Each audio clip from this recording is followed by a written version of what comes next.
이번 여름 베트남과 일본에는 여행객 절반이 한국 사람이다 라는 말이 나올 정도로 한국 여행객들이 많았다고 합니다.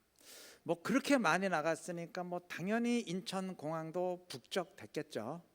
그렇게 미어 터지는 공항을 보면서 어떤 사람은 나는 휴가 갈 돈도 없는데 저 사람들은 돈이 많아서 외국 여행도 가는구나. 특히 여자라면 여자를 보면서 저 사람들 남편 잘 만나서 부모 잘 만나서 저렇게 외국도 가는구나 이렇게 푸념할 수 있지만 실상은 그게 아닐 수도 있어요. 어느 유명한 여성 강연자의 책에 실린 내용입니다.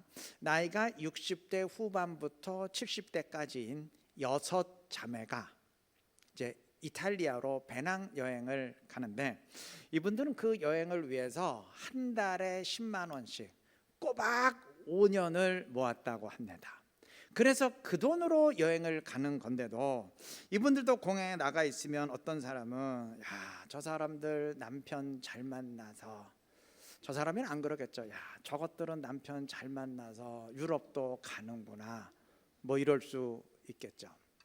이 저자는 그분들은 남편 잘 만난 게 아니고 자신을 잘 만났다고 말합니다. 그러니까 노력하는 자신을 만났다는 의미입니다.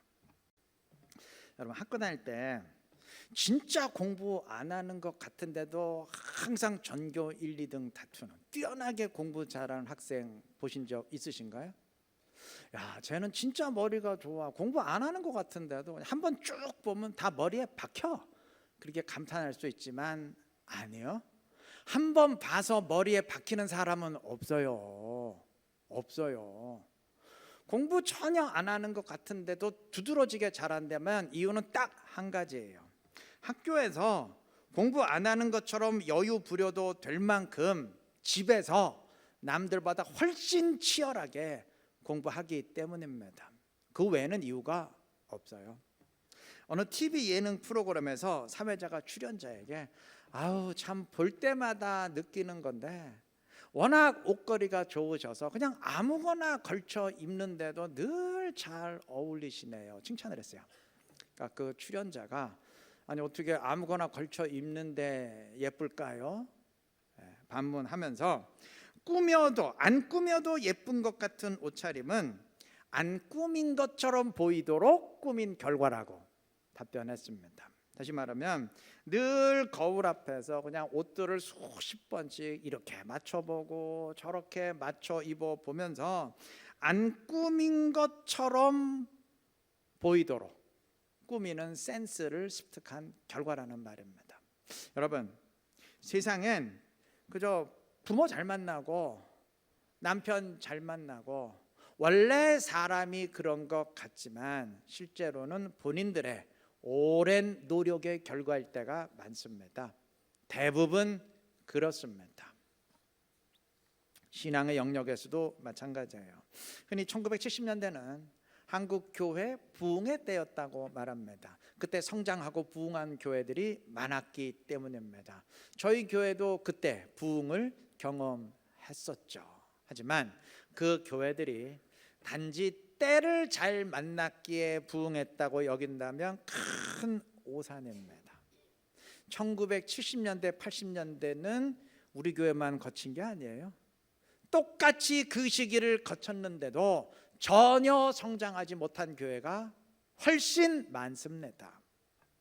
아파트가 새롭게 들어서면 주변 교회가 성장하는 경우 있죠. 그 교회를 보면서 참 저 교회 운 억수로 좋다. 그냥 가만히 있었는데 아파트가 주변에 들어서서 알아서 와주네. 그냥 아파트 덕을 톡톡히 받네. 말할 수 있지만 단지 그것 때문만은 아니에요. 똑같이 그 아파트 주변에 있는데도 전혀 덕을 보지 못하는 교회도 많습니다.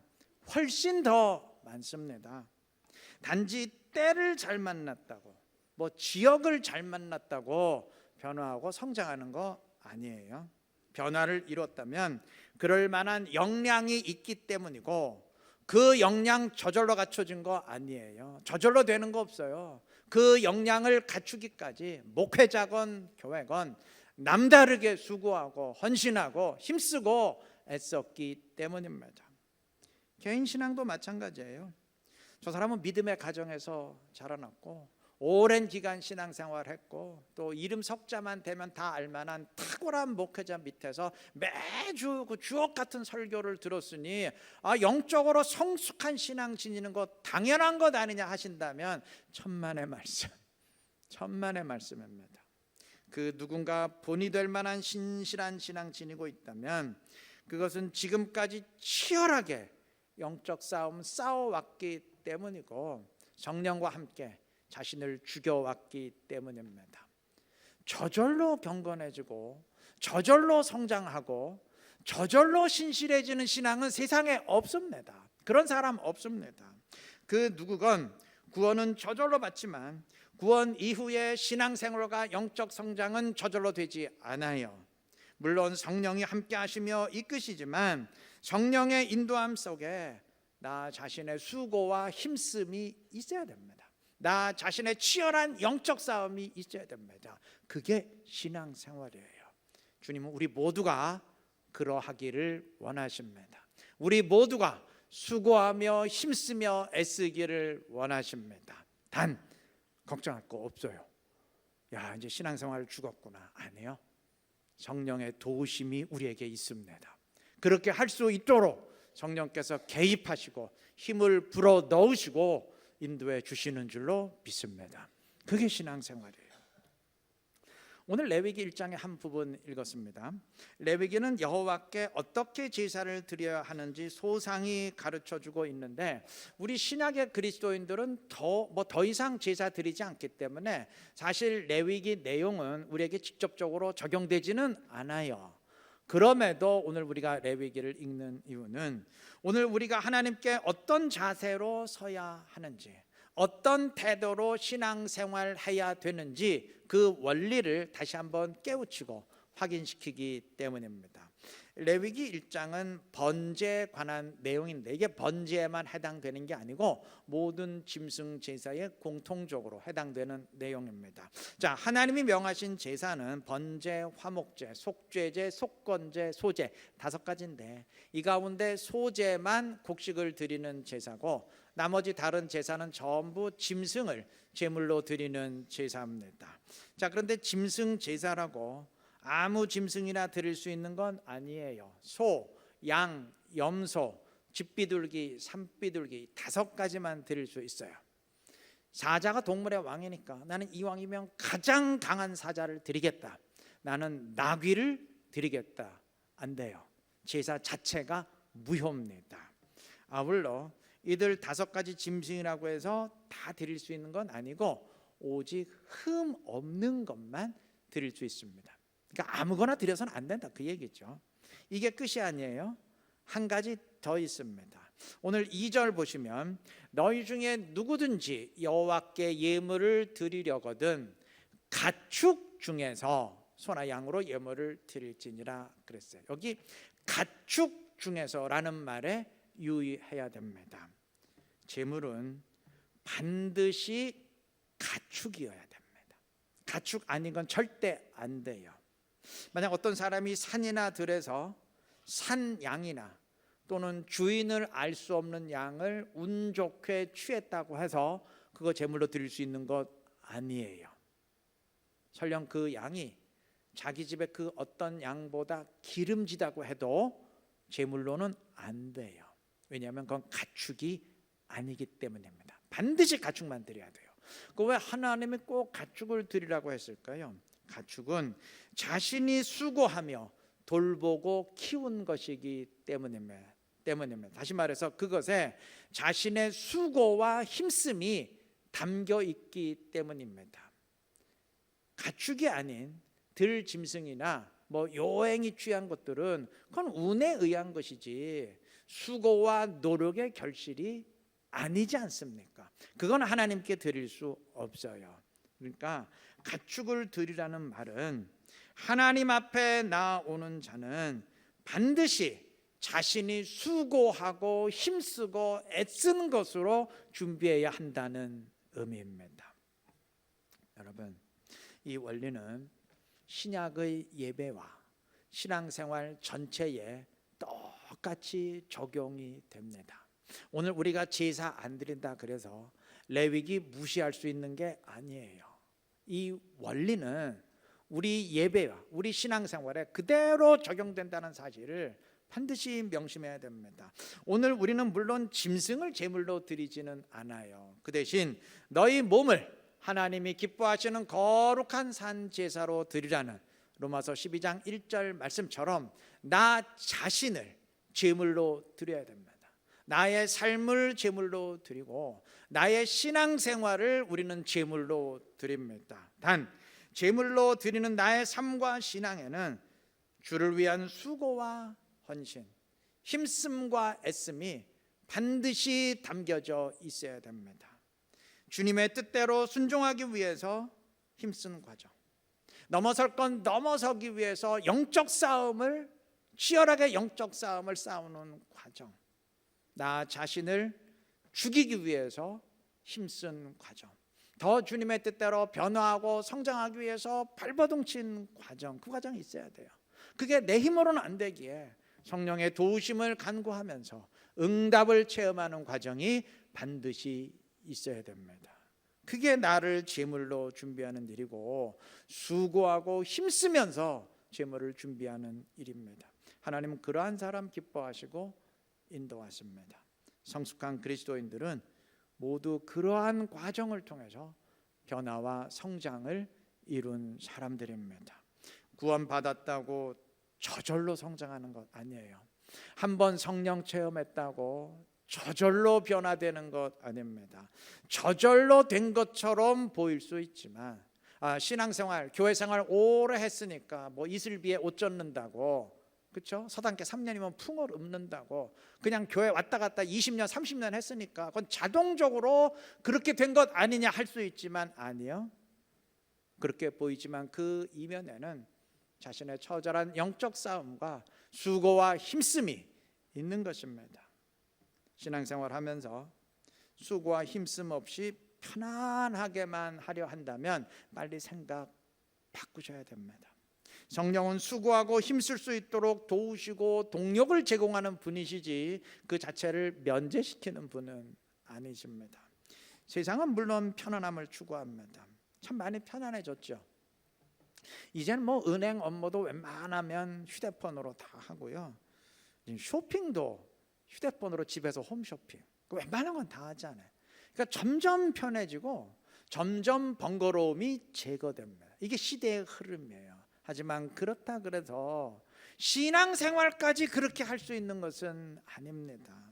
필사적인 기도가 힘이 드니까 그냥 인스턴트 기도로 쉽게 끝내고, 말씀대로 순종하는 게 너무 부담되니까 대충 현실과 타협하고, 교회 예배 참여하는 게 더운데 번거로우니까 그냥 집에서 온라인으로 대체하고, 그렇게 할 수 있는 게 아닙니다. 그건 주님의 뜻에 맞지 않아요. 여러분, 예수 믿는 일에 관중이 되지 말고 선수가 되라, 이거 목회자들이 흔히 하는 말이에요. 경기장에서 관중은 경기를 즐기며 환호하거나 뭐 경기에 지면 아쉬워하는 게 전부지만 선수는 다르죠. 경기를 직접 뛰는 선수는 땀 흘리며 훈련하고 준비해야 됩니다.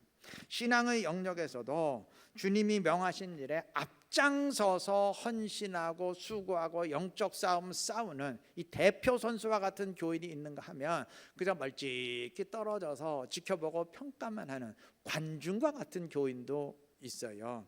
나에게 임하는 은혜를 체험하고 영적 싸움 직접 싸우는 사람이 있는가 하면 남의 이야기만 들으면서 감상하는 사람이 있습니다. 남의 영적 승리를 관람만 하는 사람이 있고 자신이 직접 영적 승리를 연출해가는 사람이 있다는 말입니다. 누가 자신을 제물로 드리는 사람이겠습니까?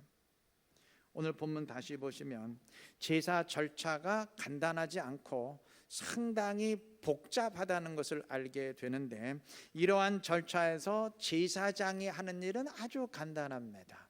제단에 피를 뿌리고 제물을 쌓아서 태워 드리는 일만 하면 돼요. 근데 그 앞에 모든 준비, 즉 짐승을 죽이고 짐승의 가죽을 벗기고 그 다음에 고기를 손질해서 각을 뜨고 내장과 정강이를 손질하는 일 등등은 전부 제물을 드리는 사람 본인이 해야 됩니다. 그러니까 요즘으로 치면 도살장에서부터 정육점을 거쳐서 소비자의 손에 고기가 들려지기까지의 모든 과정을 제사 드리는 사람 본인이 다 해야 돼요. 지금 태어난 거 감사하세요. 여자들 그때 태어났으면 소 어떻게 도살할 뻔했어요. 끔찍하죠. 그거 다 제사 드리는 사람이 해야 됩니다. 이게 무슨 의미일까요? 하나님은 왜 이렇게 절차를 정하셨을까요? 그냥 얹혀갈 수는 없다는 의미예요. 제사장이 하는 거 그저 지켜보기만 하는 관중이 되어서는 안 된다는 의미입니다. 내가 직접 수고하며 힘쓰며 준비해야 된다는 의미예요. 하나님 오직 그것만 받으신다, 그러한 의미입니다. 그래야 됩니다. 우리의 신앙생활이 그러해야 됩니다. 우리의 예배가 나 자신을 제물로 드리는 것이라면, 나의 신앙생활과 나의 삶을 드리는 것이라면 그냥 몸만 나와서는 안 돼요. 수고하고 헌신하고 힘쓰고 애쓴 과정이, 그 과정 가운데 성령의 도우심을 체험한 과정이 반드시 있어야 됩니다. 그게 제물을 준비하는 것입니다. 그게 진짜 신앙이지. 듣고 감상하고 평가만 하는 것에 그건 진정한 신앙이라 할 수 없을 것입니다. 내가 지금 어떤 신앙생활 하고 있는지 스스로 점검해 보시고 진정한 신앙 지니시기를 바랍니다. 관람만 하지 마시고 감상만 하지 마시고 평가만 하지 마시고 직접 순종하시고 직접 영적 싸움 싸우시기를 바랍니다. 그래서 주님의 도우심을 체험하며 믿음의 승리를 통해서 변화와 성장을 이루고 주님의 영광 더 크게 드러내는 지혜롭고 복된 우리 이루는 게 모든 성도님들 되시기를 바랍니다. 4절은 그는 번제물의 머리에 안수할지니 그랬습니다. 제사의 절차는 제물이 될 짐승에게 안수하는 것으로 시작합니다. 이게 첫 순서예요. 자, 그러면 이 구절에서 그는, 그가 누굴까요? 다시 말해서 짐승에게 안수하는 사람은 누군가요? 제사장입니까? 아니면 제물을 드리는 사람 본인입니까? 아마 여러분들 당연히 안수는 제사장이 하지요 하실 겁니다. 왜냐하면 오늘날 예배 시간에, 제사가 예배 아닙니까? 예배 시간에 안수하는 사람은 목사지 일반 성도가 안수하지는 않기 때문입니다. 구약 제사는 달라요. 짐승에게 안수하는 사람은 제사장이 아니고 그것을 죽이고 제물로 드릴 사람 본인입니다. 왜 안수를 본인이 해야 되는지는 안수의 의미를 생각해 보면 바로 이해가 됩니다. 제물에게 안수하는 의미는 크게 두 가지입니다. 첫째는 제물과 안수하는 나를 일치시킨다는 의미입니다. 자, 그럼 생각해 보십시다. 제물과 안수하는 내가 하나로 일치한다면, 자, 제물이 죽었어요. 그럼 그 누가 죽었다는 얘기예요? 안수하는 내가 죽었다는 얘기죠. 4절 마지막 부분은 그를 위하여 속죄가 될 것이라 그랬습니다. 제물과 내가 일치하기에 이 짐승이 속죄 제물로 죽었지만 누가 죽은 게 돼요? 내가 속죄 제물로 죽은 게 되어서, 다시 말해서 내가 죄의 대가를 다 받고 죽은 것이 되어서 죄값 다 치렀으니까 이제 더 이상 걸리지 않아요. 죄 문제 해결되고 죄 용서 받게 되는 겁니다. 이게 속죄의 제사예요. 자, 여기서 십자가의 원리가 이미 제시가 됩니다. 주님이 십자가에서 속죄의 제물로 죽으셨는데 주님과 내가 성령으로 하나 되기에 주님의 속죄의 죽음이 곧 누구의 죽음이 되나요? 나의 속죄의 죽음이 되어서 내가 죄값 다 치른 게 되어서 죄로부터 사함받게 되는 것입니다. 바로 그런 의미에서 갈라디아서 2장 20절은 내가 그리스도와 함께, 주어가 내가입니다. 내가 그리스도와 함께 십자가에 못 박혔나니 라고 말한 것 아니겠습니까? 일치됐기에 그의 죽음이 곧 나의 죽음이 되는 것입니다. 자, 그렇다면 안수는 제사장이 아니고 반드시 제물을 드리는 사람 본인이 해야 됩니다. 의미적으로 그럴 수밖에 없어요. 제물과 자신을 일치시켜야 하는 사람이 본인이기 때문입니다. 지금 자기 죄 속죄받자고 제사 드리는 거지 무슨 제사장 죄를 속죄받자고 제사 드리는 거 아니잖아요. 그렇죠? 나를 대신해서 제물이 죽는 것이지 지금 제사장 대신에 제물 죽는 거 아니잖아요. 반드시 안수는 죄를 사함 받아야 되는 본인 자신이 해야 되겠죠.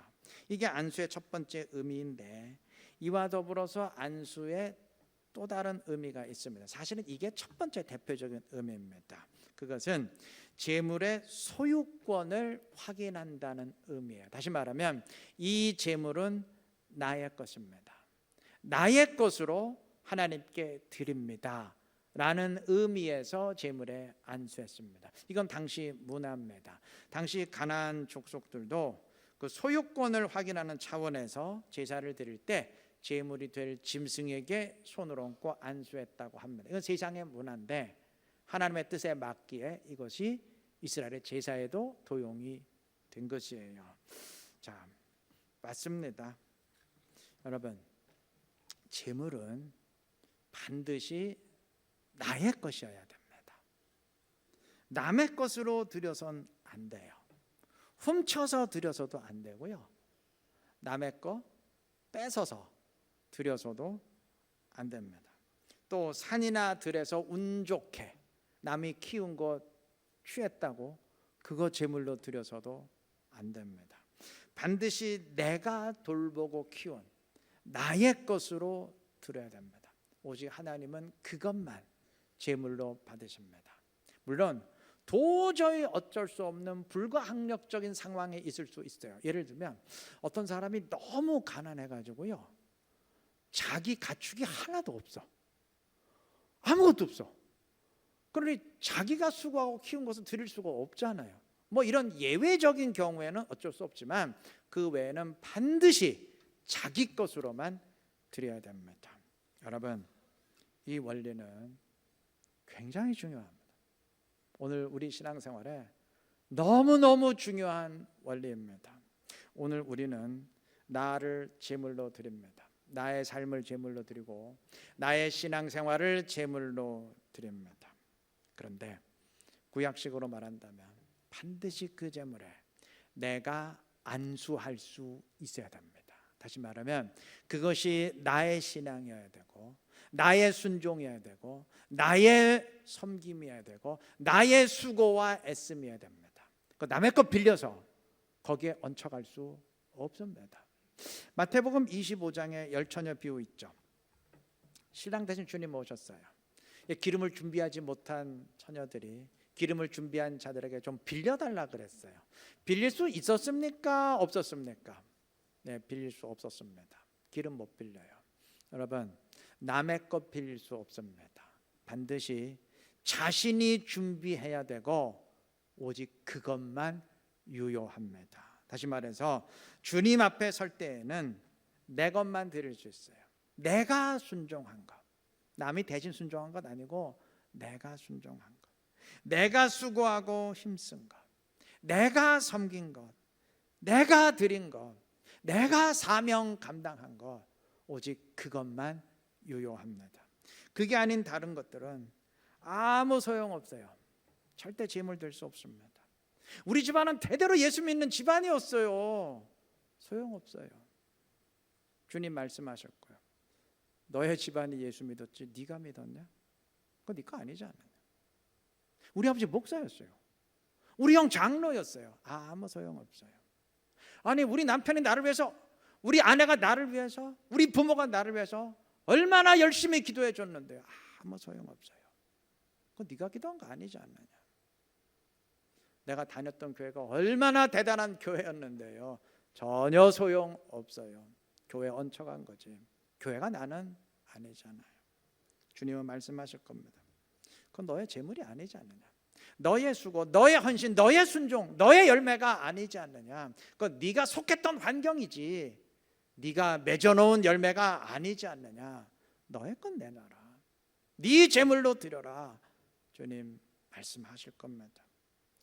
빌리 그레함 목사님이 살아계실 때 늘 강조하셨던 말이 있어요. 천국엔 손자가 없습니다. 네, 맞아요. 하나님 나라 천국엔 하나님의 자녀만 있지 하나님의 손자, 하나님의 손녀는 절대 없습니다. 무슨 말인가 하면 내가 주를 믿고 섬겼다면 하나님의 자녀지요. 하지만 내가 하나님의 자녀라고 해서, 내가 하나님의 아들이라고 해서 그 덕분에 내 아들, 내 딸도 덩달아 하나님의 손자, 손녀가 될 수 있는 건 아닙니다. 친구 따라 강남 갈 수는 있어도요, 덩달아 천국 가는 일은 없어요. 손자, 손녀는 없습니다. 오직 자기 자신이 주를 믿고 자신이 순종하고 자신이 헌신한 하나님의 자녀만 있을 뿐입니다. 내가 안수할 재물이 있어야 됩니다. 이건 나의 재물입니다. 이건 나의 열매입니다. 내 것이 있어야 됩니다. 여러분, 나의 신앙, 나의 순종, 나의 열매 맺어가시기를 바랍니다. 그래서 내 몸을 제물로 드리며 하나님의 기쁨이 되는 지혜롭고 신실한 우리 이루는 게 모든 성도님들 되시기를 그리스도의 이름으로 축원합니다.